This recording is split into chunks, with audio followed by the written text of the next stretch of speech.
makakakita ka ng gwardya sa Pilipinas na Amerikano na matatas pa mananalo.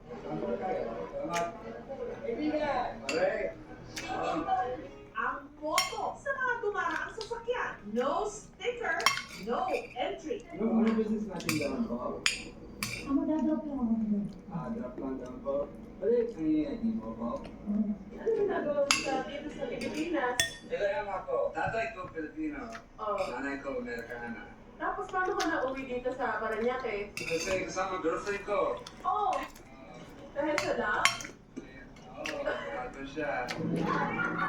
Siya si Chase, instant celebrity sa subdivision ito sa Parañaque, kung saan isang taon na siya, security guard. Kapakita ba sa kanya? Opo. Kahit layuan siya, nakikipag-palibig sa mga tama. Nagro-roving din siya. Bro, delikado trabaho ito. Minsan dito may may laban, gano'n, or may tao lasing, pasaway, video ko sila, bawal mga tama, bawal away dito.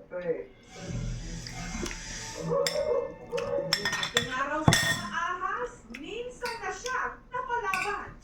Katakot sila, sigaw sila, help! Tulungan dito! Punta kami doon agad. Malaki! Oh, parang anaconda. Kamay lang sa parang maliit na bakal. Yun lang yung ginamit niya para kunin yung ahas. Malabayani nga ang turing kay Chase sa mga taga rito.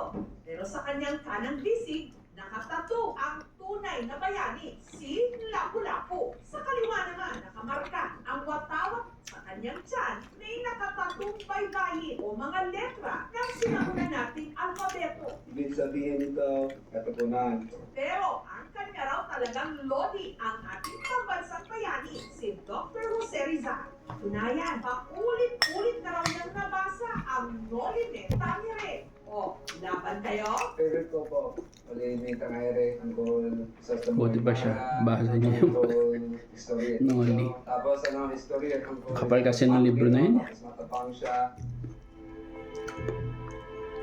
Pinipintuho kung bayan ay paalam. Lubat, iniirog ng sikat ng araw. Mutyang mahalaga sa dagat, silangan. Kaluot, hatiyang sa aming umanaw. Masaya sa iyo'y aking itudulot. Ang lantag kong buhay na lubang malungkot. Pa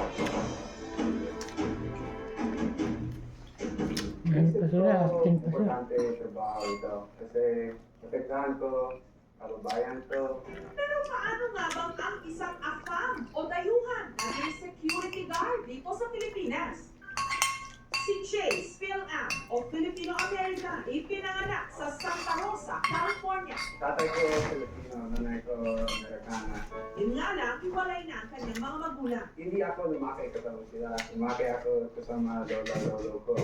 Nakapagtapos si Chase ng Anthropology and Humanities, pero nasa serbisyo publiko raw talaga ang kanyang puso, kaya pumasok siya sa US Marines. Trabaho ko doon sa US Marine. In Virginia ako. Stationed ako doon sa 29 Palms, California. Magandang experience kasi mahirap. Isip ko importante mahirap buhay kasi mas matalino, mas matapang, Matapos ang 4 na taon, umalis siya sa US Marines. Ang nagpalipat-lipat ng Pensionado pala. trabaho. Pension sa Amerika. Mixed martial arts cage fighter.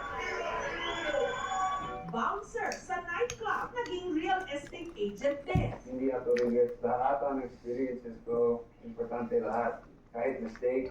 Maayos daw ang buhay niya sa Amerika. May bahay at sariling sasakyan. Kumikita ng $2,000 to $3,000 kada buwan ay katumbas ng 100 to 150,000 pesos. Hanggang noong taong 2000, si Chase nagbakasyon sa Pilipinas. 2 linggo doon ako sa Boracay. Kasama tatay ko. Sobrang maganda lugar doon. White sand, pasabang tubig, maraming presko seafood.